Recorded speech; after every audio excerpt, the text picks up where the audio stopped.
Hello and welcome to another UK Column interview. My name is Debbie Evans. I'm joined by an old friend, Cheryl Granger, who's an independent pharmaceutical training consultant. And I've got a new friend with me today as well that I'm going to introduce you to, Dinny Van Cleef from the Control Group, co-founder of the Control Group. But before I do bring them both on screen, I just want to make a couple of comments because this interview really is a call to action and it's really positive news. So if you are watching, please stay tuned right to the very end, because if you want to make a difference, you really can. And we're going to tell you how to do it. So we're looking for 1 million people. Yeah, big number, big challenge, but we know that with your help, we can do this. Why do we need 1 million people? Well, we need 1 million people to change history. And we believe that Dinny and Cheryl and all of those that are working with them can do this. So what have we been asking you all to do for so long? And what have we been saying we want to do? We want to build parallel systems, right? Parallel systems that we can all use. Doesn't matter whether we're vaccinated, whether we're unvaccinated, whether we're from Australia, whether we're from the US, whether we're from Africa, Europe, or Asia. It doesn't matter. This is to include everybody. So this is what the call of action is about. We live in an upside down world where right is wrong, safe is danger, girls can be boys, and boys can be girls. And when Boris Johnson said, take back control, what he really meant was he could take back control. The government and the globalists and those that had planned all of this could take back control. He didn't mean for us to take back control, but now it is time for us to reclaim our control, reclaim it. But who can build those parallel systems? Because it's not everybody that can do that. And more so to the point, who can build a parallel system that we can all be part of and benefit from? I'm going to be one of those 1 million people, and I hope you are, because today we're here to give you something that we don't think that you've had, which is informed choice. We're here to give you information so that you can make a choice as to whether you join us in our 1 million campaign. We want to beat them at their own game. And to do that, we need the help of our very good friend, Cheryl Granger. Cheryl, welcome to UK Column. Thanks, Debbie. I'm glad you said, you didn't say my old friend again. I'm basically here to help introduce what Dinny is doing, which is absolutely wonderful. And hopefully we'll get lots and lots of people up to our target so that we can set up this parallel system on health. Well, let's get to it, and let's not wait any longer, but let's introduce Dinny, co-founder of the Control Group. Don't be scared of that title, the Control Group, because Dinny is going to reassure us all. Dinny, thank you so much for joining us, and welcome to UK Column. Thank you, Debbie. Thank you so much for having me. Right, let's get started. And Dinny, before I hand over to Cheryl, who's going to guide us through what you and she have been talking about, and many doctors have been talking about too, before I hand over to Cheryl, let me just ask you a little bit about you and how you found yourself aware of the agenda. What triggered you into co-founding the Control Group, which we will be hearing about in a minute? What drove you to do that? At the very beginning of lockdown, when we knew that the vaccinations were coming in, I was part of a cooperative. A lot of us people who sort of felt the same had met up together and just become a group. And we knew that they were going to bring in a vaccine. They were going to try and mandate it on all of us. And I'm a mum with 3 children. And I could see that particular industries were being affected really, really badly by the mandates. And I thought, this is absolutely horrendous that we can be locked down and controlled by the supposed need for a medication that, we didn't know if we needed it. We didn't know, we didn't want it. My eldest daughter is in the music industry, or is just finishing university and going into the music industry. And that was one of the industries that was closed down the worst. And it's still really badly affected. I speak to a lot of musicians, and it's absolutely horrendous. So I went into Mama Bear mode and said, this isn't happening. I need to make sure that the world is safe for my children. I need to fix this for them. And obviously, I'm one person, and it's a massive task and a bit of a crazy thing to say that. But I did say to my daughter, "I'm going to try and fix this for you." And my husband is into data. That's what he specialises in. And one of the things going around at the time was the meme that people were saying, to say that they weren't being vaccinated. They would say, "Well, I'm in the control group," because we knew that the unvaccinated arm of the pharmaceutical trials had been vaccinated, so there was no longer an unvaccinated control group. And we thought, well, actually, we could make our own control group. And if we got enough people around the world to join it, we could actually create the data of the unvaccinated that wasn't there. So we set about doing that with just a bit of savings in our back room.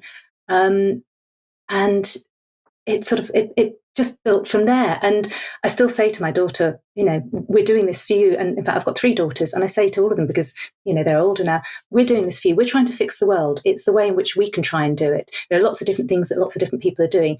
This is what we can try and do to try and make sure that the data that is used to control how we look after our health is true data, and not, data that's been manipulated and all sorts of other words that I can use against it. But, we need true data so that we can make informed consent, informed choices about what we do to our bodies. I will just also add that my nervousness about all of these vaccines and my reason for not taking them is that I had a severe reaction to the MMR as a baby. I also had the hepatitis B vaccine to go to work, and I have fibromyalgia, and I've had that since I had that vaccine. So I've been hesitant for a very long time. My children did have some vaccines because, like most mums, I thought, well, that's just what you do. I didn't like it, but I did start to do it. And then I thought, do you know what? No, I'm going to stop. And they've all had reactions. They've all got, I would say, they're all vaccine damaged to a degree in various different ways, with allergies, severe gluten allergies, celiac, all sorts of other things. So, I didn't start out as an anti-vaxxer, but I'm someone who questions all medicines and the need for all medicines. And I want to know exactly what everything is, what it does, what it's going to do to me, what it's going to do to my children before I make a decision on it. And I don't feel we can make those decisions with full knowledge at the moment. Yeah, I think you make some very, very good points there. And it's all about people like you, Dinny, doing something like this, which we're going to find out about, which will enable, I think, Cheryl will, I'm sure, correct me if I'm wrong, but I think if we can get 1 million people to sign up for what you're about to tell us, I think this could change history. This will be the biggest data bank ever of honest, true data. But of course, we talk about data, we talk about trust, and we talk about control. And I can imagine everybody going, "Oh, those are the words that, that absolutely repel us now." So I'm going to hand over to Cheryl now so that she can go through it with you about how your group can work to the benefit of us and how we can reclaim what we already have lost, which is control. So Cheryl, it's over to you. Thanks, Debbie. Dinny, I know this word control is off-putting to some people, but what we're trying to put across is that you would be in control of your data. And that's the main thing that has changed over recent years in terms of all our health data being farmed out to here, there and everywhere via the authorities. We want to understand that you were called the control group because you tried to replace the placebo group, the control group within the studies on the vaccines that then became vaccinated, which is why we've got no long-term data. So the control group was set up. I know I first met you at the Better Way conference a few years ago, and you'd gone to things like that to get people interested, and you'd built up quite a big base of unvaccinated people, I believe. Yes, we've got almost 40,000 people participating at the moment, active participants. We've got registered about 350,000 people around the world, but those people who are actually putting data in at the moment, it's nearing 40,000. So we need to build up those numbers. And then can you explain what made you change the questionnaire and develop this system so that you could involve the vaccinated as well, whether they be injured or perfectly fine? What actually made that change? Well, although we started just for the unvaccinated and we were running lots of support groups and all sorts of things to help get them through all of this, we found that actually a lot of vaccinated people were, well, I say a lot, a number of vaccinated people were actually joining us as well, particularly in Malaysia, bizarrely, because they wanted to use the card that we'd created in order to stop themselves from having to get more vaccines. So they were using it against the mandate to say, no, I don't want any more vaccines. So that was kind of piqued our interest at the beginning, because we knew that when we set this up, we had to have a control, we had to have data to compare against. And, it was going to be quite tricky to get that. So actually, those people who were vaccinated who came into the database, we can compare the unvaccinated data directly with theirs. And actually, this is something that we've built in now, so we can properly record all of the information. So those people who've been vaccinated, now they've been through a hell of a time.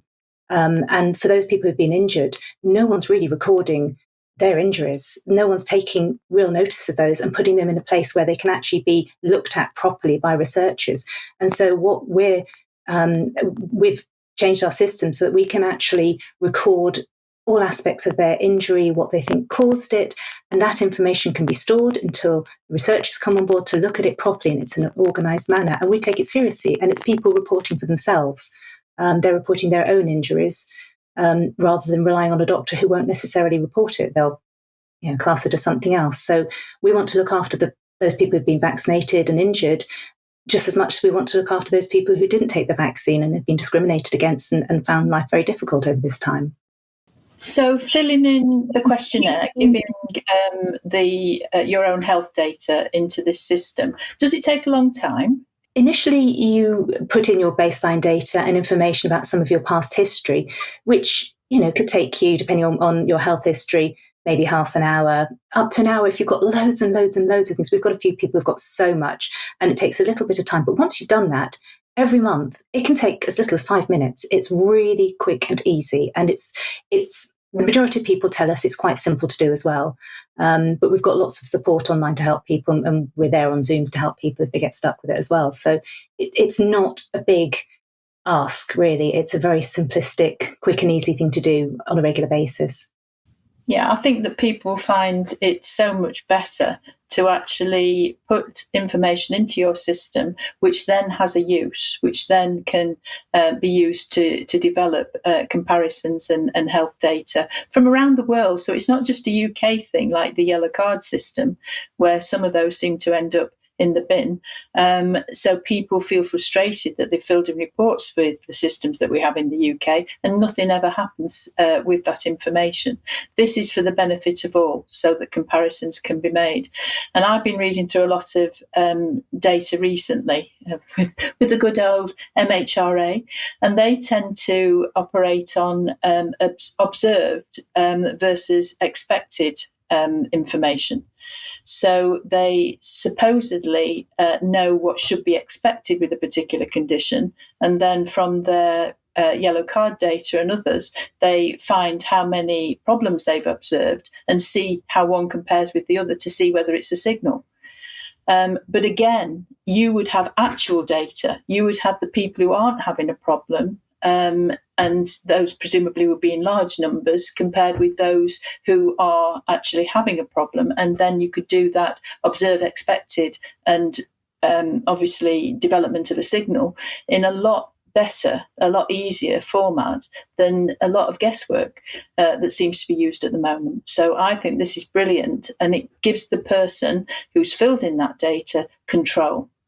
Yeah, it certainly does. And also, I just want to just jump in and highlight something and ask Dinny, because I know that you've got a slide to accompany this, and I was quite shocked, really, when I read it. And I'd really like you to just explain it, because what you're saying is that there's no independent researchers, none. that have got access to any of this research that the MHRA, they give it to who they want to give it to, but they don't give it to everybody, so we don't get to see it. So is that true, that the lack of transparency in data really is the biggest problem that you found? Yes. So on this slide, I've put in a quote. It's from a Substack by a Midwestern doctor, and I haven't verified this, but I know this is generally what everyone's talking about at the moment, and that's the fact that, as he said in there, no independent researcher has ever been given access to the large databases that could easily demonstrate. Effectively, it says if vaccines are safe and effective. Sorry, it's got a bit muddled there. But generally, what we're finding, the lack of transparent data. When people are talking about the data, the doctors, the scientists, the general public, there are words that we're using with the data that they're using to control us and lock us down that shouldn't be used. Things like, and you can see on this word cloud that I've created, hidden data, captured data, reliance on freedom of information requests to actually get the data. Data that's ignored, data that's massaged, data that's weaponized against us.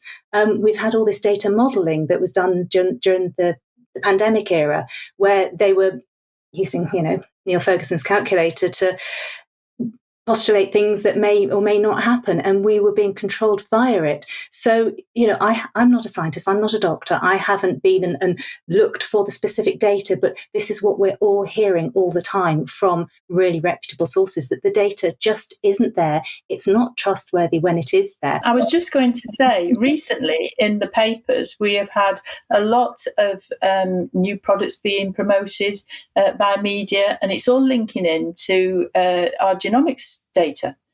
And they keep mentioning this in the paper, which is your data from testing that has been sent off to be used for research that you have no control over. So there's lots of data out there, and it's no wonder that people are very worried about sharing their data. And as you just said, it's quite often hidden. You don't know it's being shared. Yeah, absolutely. And I don't recall giving permission for them to look at my genomic data. So, where's that coming from? But, the example I've got on the screen, and, this is just screenshots I've taken. I haven't verified them, but from a recent Highwire episode, they were talking about the fact that the UK's ONS has changed the formula that they use to work out the expected excess deaths. There's a chart there which demonstrates this. Again, this isn't verified. This is just an image from Twitter, but it gives a good demonstration of what we know is happening. That they've looked at the excess deaths, which we thought were quite high. They said, actually, no, we expected this amount of people to die because they're all getting older. So suddenly in the last year or so, the baseline of how many people they're expecting to die is much higher. Therefore, the deaths that have actually happened are not as excessive as we thought. So, nothing to see here. It's being massaged and obfuscated. And how can we trust it? This is the problem. The data that's out there, it's, we either can't get hold of it or we don't trust it anymore. And this has become such a major problem for all of us. So how can we make choices about our health? How can we choose medications or to not medicate, or vaccines or to not vaccinate, based on information that's basically rubbish? So this is where we came in. And initially we set up just to create a control group for the COVID vaccines. But actually, as we've evolved, what we're doing is building a new source of truly independent data. This is data that's coming from us that isn't bought. We've got no one's funding us from universities who are funded by big pharma. No, we haven't got a product to sell. We've got absolutely no bias. And this is the people giving their data. They are funding it themselves. So the data that comes out of it is going to be true, is going to be transparent as well. So on the slide, we put that we're a group of parents in the UK who wanted to make a difference to fix the world for our kids, which is literally, I used those words. I said to my children, I'm going to fix this for you. They thought I was a bit mad, but, they can see we're doing this now. And we set out to fight the giants. I was just thinking that might be a time to start talking about the security within your system.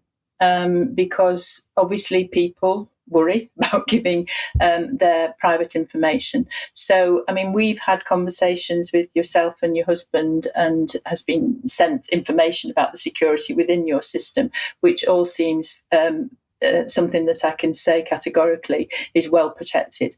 But you might want to say a few words about that. Yeah, absolutely. And this is one of the questions that we get asked a lot. In fact, we got it asked an awful lot at the very beginning. Not so much now, but it's at the top of everyone's mind, because it's our data, it's health data, it's important, it's personal to us. Now, I will say it's data we've probably given away on Facebook and Instagram and wherever many times before anyway. But with our data, our security is something that is incredibly important to us, and we've got an amazing team. It's a very, very close, small team. We keep it intentionally close, the IT team, to keep it secure. The system that we use has been built from the ground up by us. It's not a bought-in system, so there are no back doors into it. It's ours. We've written it. The security measures are strong, but the strongest aspect of that is we don't tend to talk about them, because if we start talking about we use this, we use that, etc., that builds a picture of what there is, and that opens up the security. So the security is incredibly high. The important thing is that your data is something that we're going to be sharing, which sounds absolutely horrific, but it's your data results. Your identity is something we keep incredibly well protected. So your identity is not is connected to your data, your health information, but it's connected by encrypted. I don't even know the words. I'm not the background security IT person, but we keep them in different repositories, and all the different aspects of your health data are kept in different repositories. It isn't all kept in one place. It's spread around in a lot of different places. So to actually put one person together with their bit of data would be pretty much impossible for anyone outside of our system. So, I can't say absolutely hands down this is the most secure system in the world and no one can ever get it, because we've got to be realistic. But we are doing absolutely everything we can, because we're in there. I'm in there, my children are in there, my family's in there. This is us, this is our data, and this data is powerful. We can use it to fight back against their data. So, we've got to keep it secure, and we've got to make sure that it's not compromised. Yeah. So you're going to tell us about the cards that are available in your system? Yes. In fact, I've got one of them here.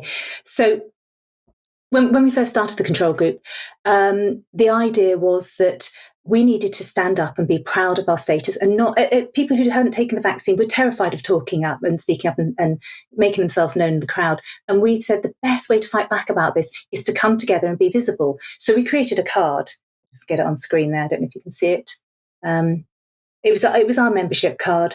And we sent these out around the world. And the idea was that when people ask you to show your vaccine pass, we say, actually, I'm in the control group. I don't have one. The great thing was people were letting people in. So people would use these to get into work. They'd use them to get into restaurants. We've even had people use them to get into other countries. Even what some of our own members of staff have used these when you weren't allowed to travel if you're unvaccinated. This has worked. And it's not a fake pass. It is what it is. It's a membership card. But it's helped people. People have told us that they felt protected by it. They felt that actually just having it on them, even if they didn't need to use it, made them feel that they weren't alone.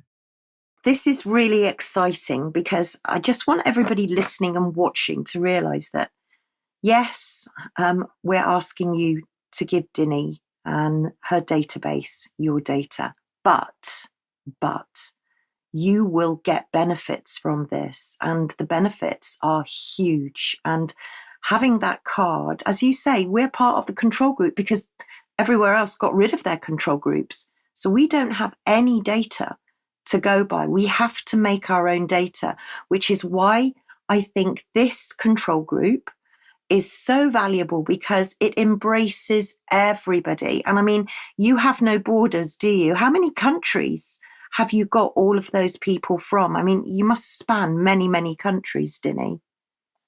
It was 177 at the last count, approximately. We haven't actually done a count again, but it's pretty much in most of the countries, apart from, I think, China. I think we did have one in Russia. But yeah, 177 countries.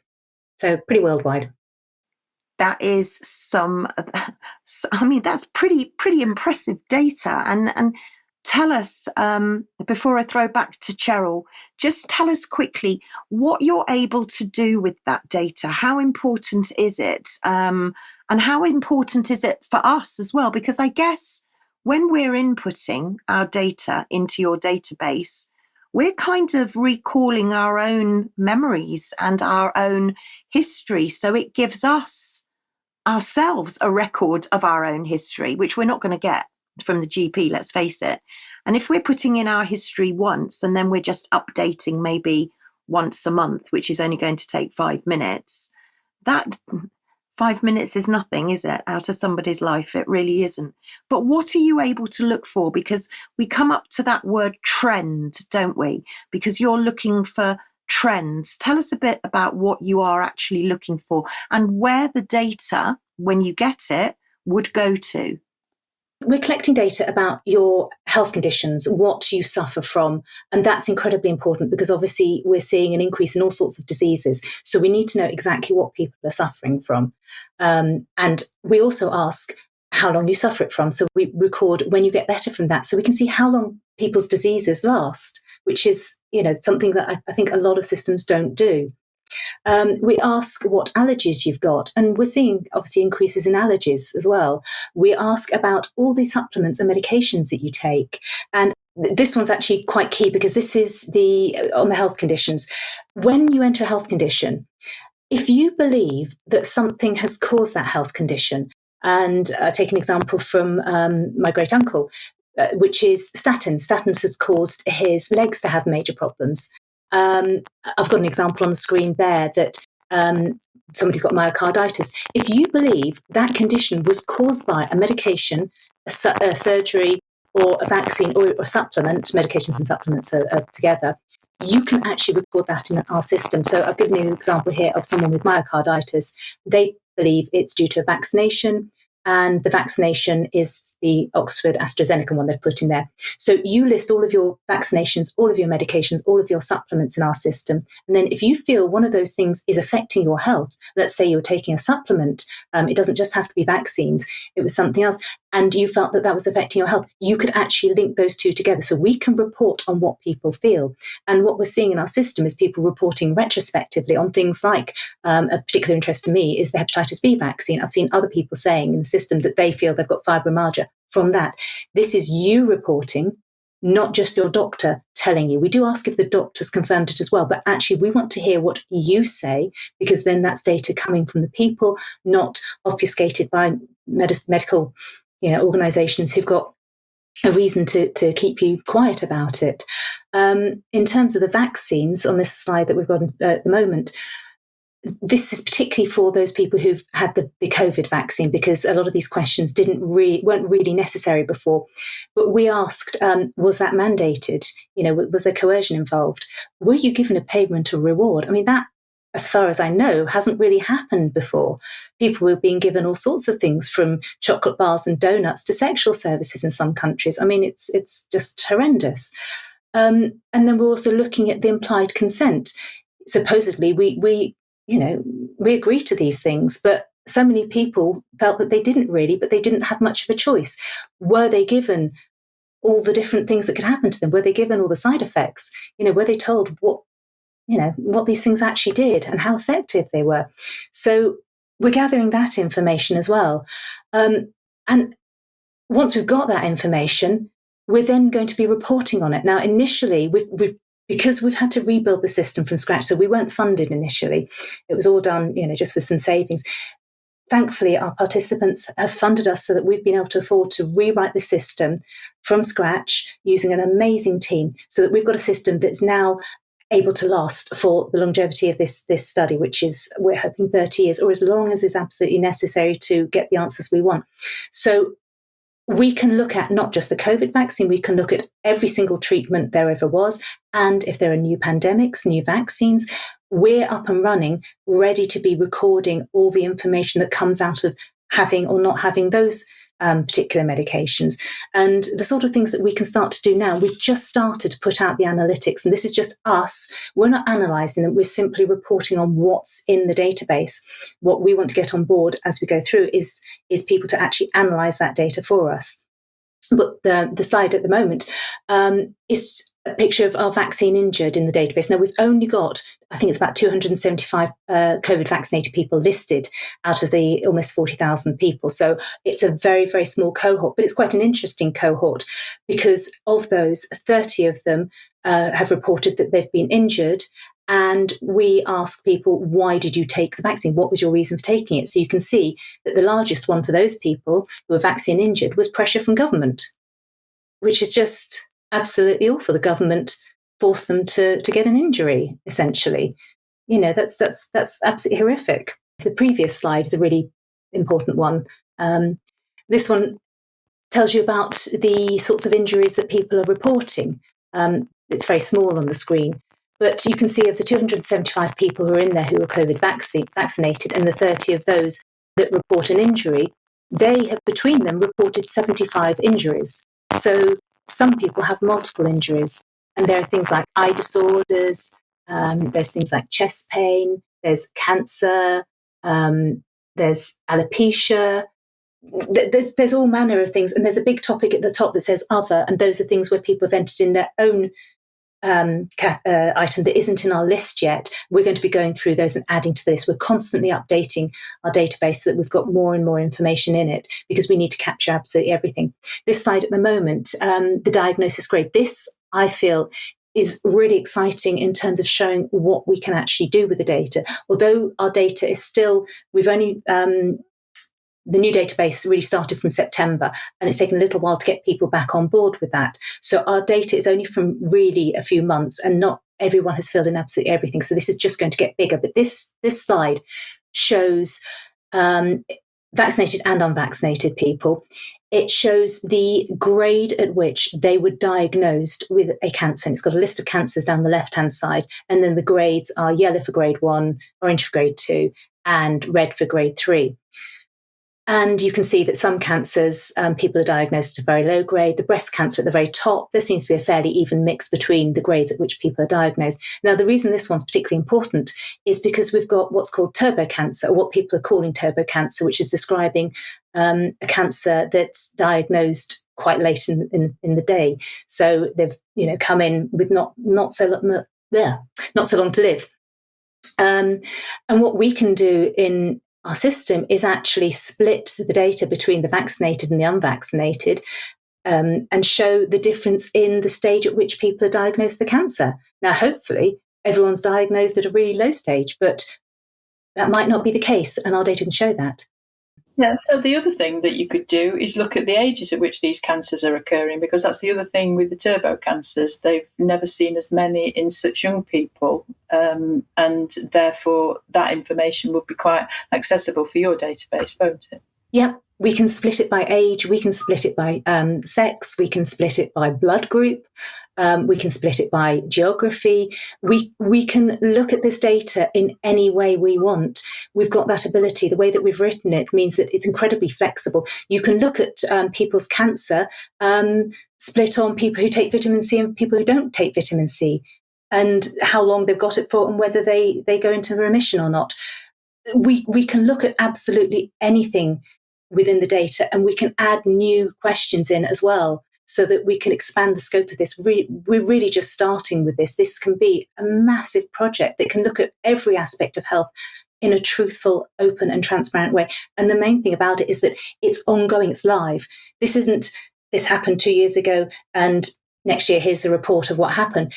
The dashboards that we're creating are going to show this information immediately now. So you could be going into your record, looking, and we've only just started putting these in yet, so we've not got the sort of analytics running, but this is coming. You'll be able to go in there and you'll be able to see, okay, I've got, I'm thinking about taking, I don't know, methylene blue, for example, which I know is something that we've added recently to the database, and I'm considering taking that for cancer. And you could go in and look and see, right, how many other people are taking this for cancer, and are any of those showing that they're going into remission? You can look at any aspect. This will be live all the time, constant reporting. By the way, I'm not recommending that for cancer. That's just an example that I've pulled out of the air. So, but it's incredibly, incredibly powerful and incredibly, incredibly important if we can get that data in there. as that slide says, we can only rebuild trust in the data if we know that it isn't compromised by greed. Our database is simply funded by its participants, and only those who choose to fund it. So it's completely free to join, to be in it. If you want to help to fund it and to keep us completely independent, then you can pay £6 a month, which you can cancel at any point. So there's no tie-in whatsoever. But that's what keeps us totally free from pharmaceutical agencies, from biases to any product whatsoever. And the data, because it's live and constant, it's not going to be based on modelling. It's going to be based on real life facts. And that's why, as the slide says, we have to get 1 million people or more in it. It was something we were told very early on when we first started this. I won't mention his name, but a very eminent pharmacist contacted me, and I had a 2-hour, quite terrifying conversation with him. But he was incredibly supportive, and he said, look, this is anecdotal data, it's self-reported, therefore you have to base it on quantity. You have to get the numbers, because you're going to get a lot of noise. And if you imagine a scatter graph, we're going to have data all over the place. It's here, there, and everywhere. But we will be able to show trends as a straight line through all of that noise with the quantity. And the purpose of what we're doing is not to give exact answers to everything. It's to show trends. Is there a trend here? Are we seeing a rise in this? Are we seeing people getting better from that? Are people reporting discrimination in a particular country? Because we allow people to report on that as well.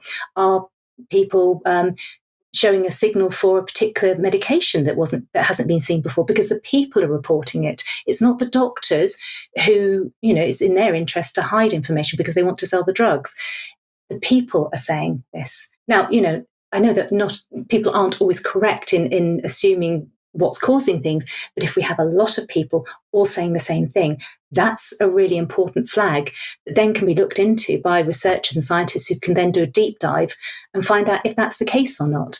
This could be so, so powerful.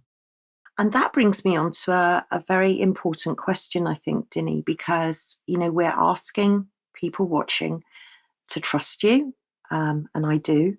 We're asking people to input their data to your database, and I will.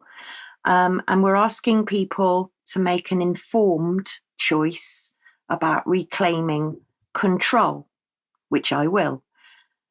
But then when we look at, you say the data's live, so we can all, look at the data. And those of us that subscribe will get a card. And I want to be part of that control group, since there aren't any control groups. So I actually want to be part of that.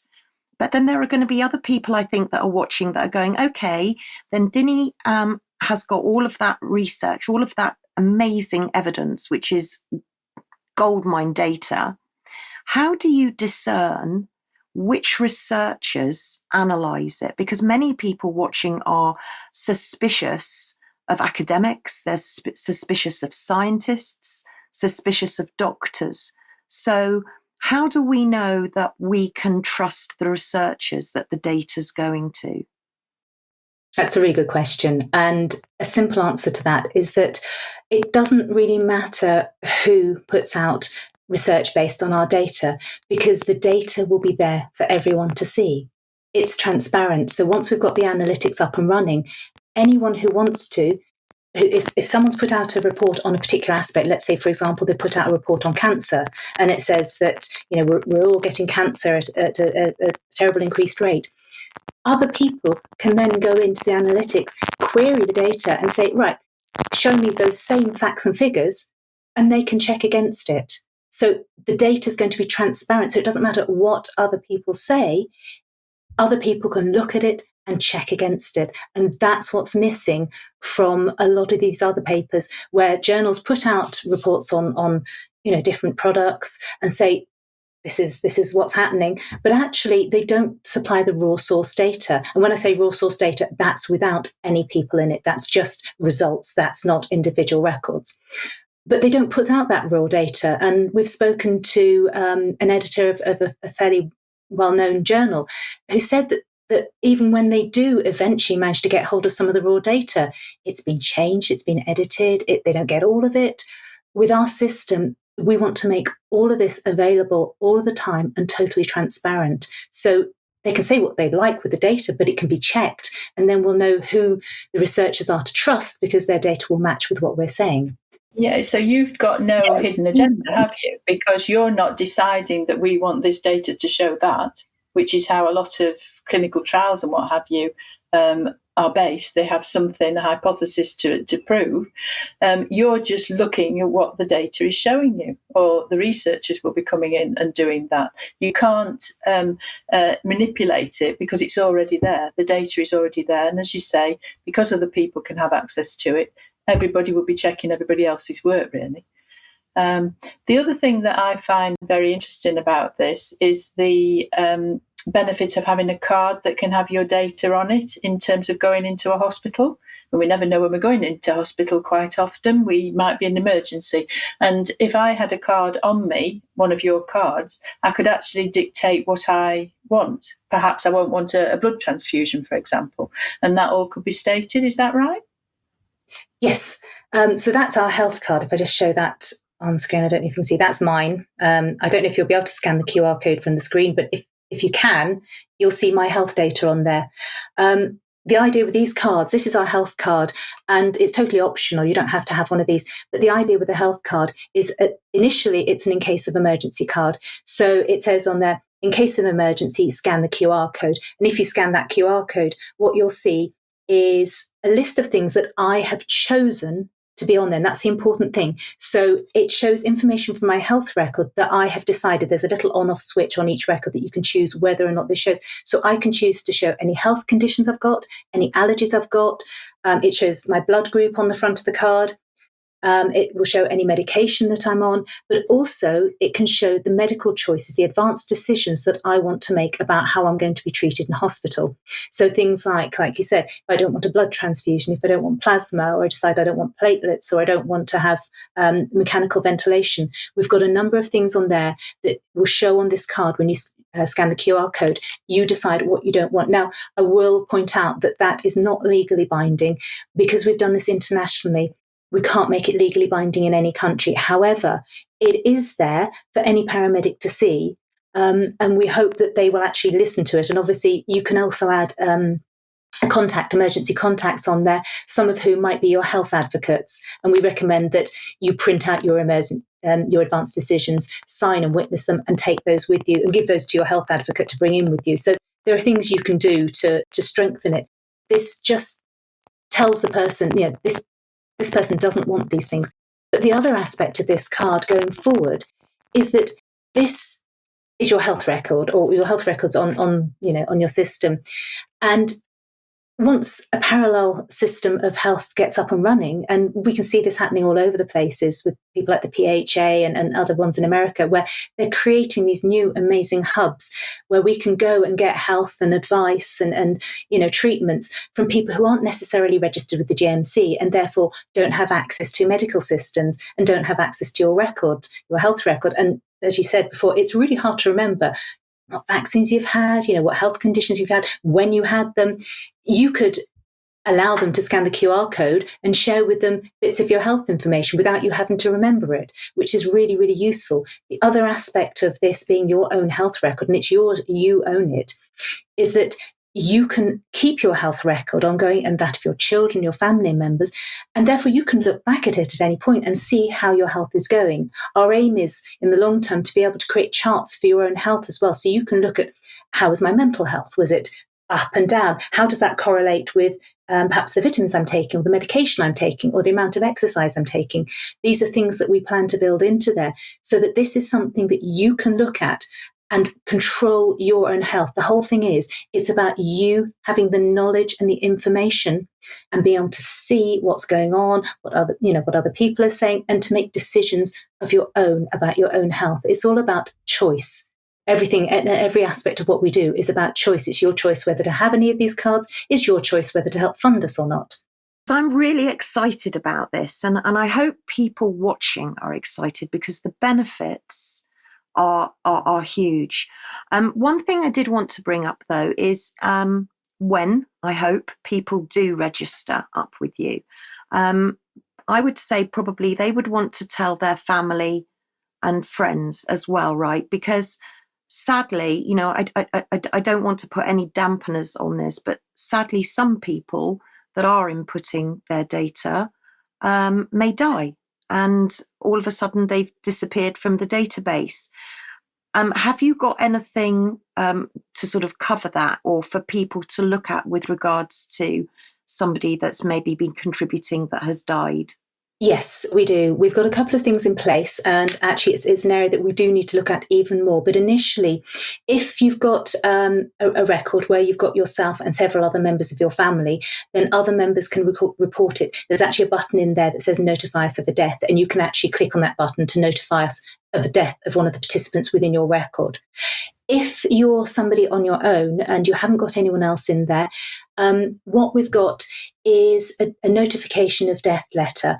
It's an advance notification that you can download that says, please notify, in the event of my death, please notify the control group of which I'm a participant that I have died. And there's a QR code on there.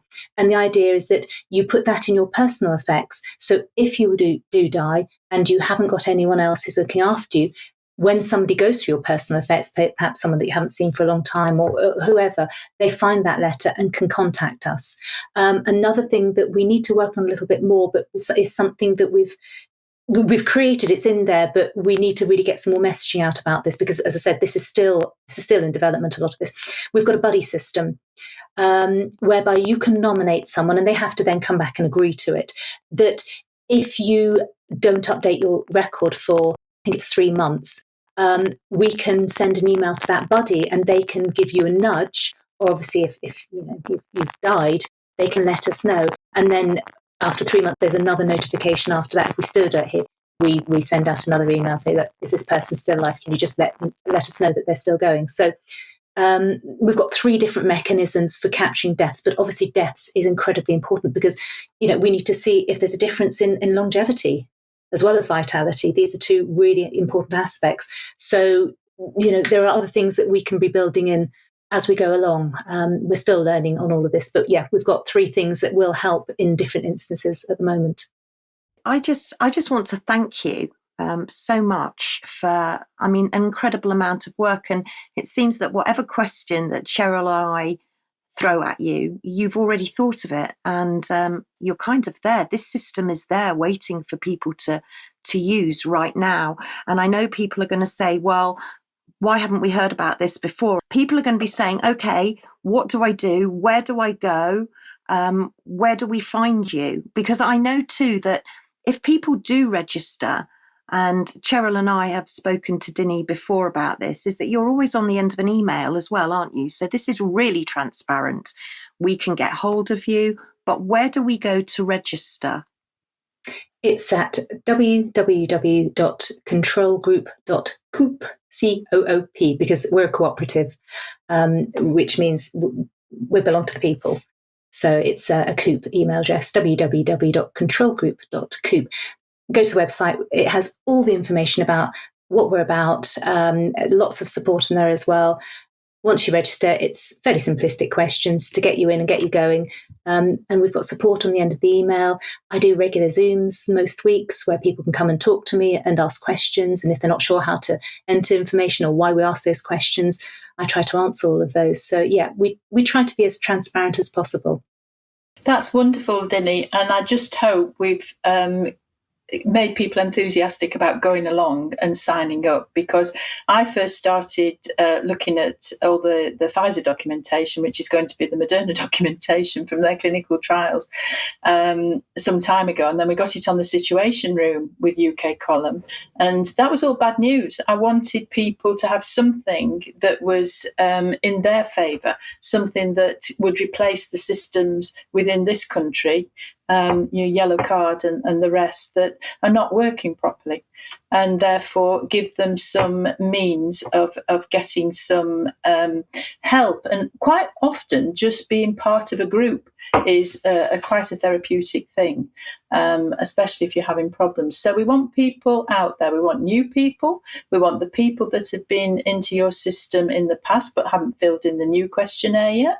We want those that have been vaccinated, who may not have known about this, that they can now become part of the control group, whether they've got symptoms or not, to go and have a look and start filling in your questionnaire so that they can register themselves and make their health documentation or facts available so that they can be useful in the future for the benefit of all of us. And that's how I see this. It benefits everybody. We can learn a lot from ourselves. And you've given us the means for doing that, which I am very grateful for. And I thank you very much for coming along and talking to us about it. Thank you so much. I really appreciate the opportunity to explain all of this and try and encourage other people to come on board with it, because it's so important. It really is. We can make a difference, and it's easy. It's you don't have to go out and do anything difficult. You can do it from your home, from your computer, or from your phone. It's a really strong thing that we can do together.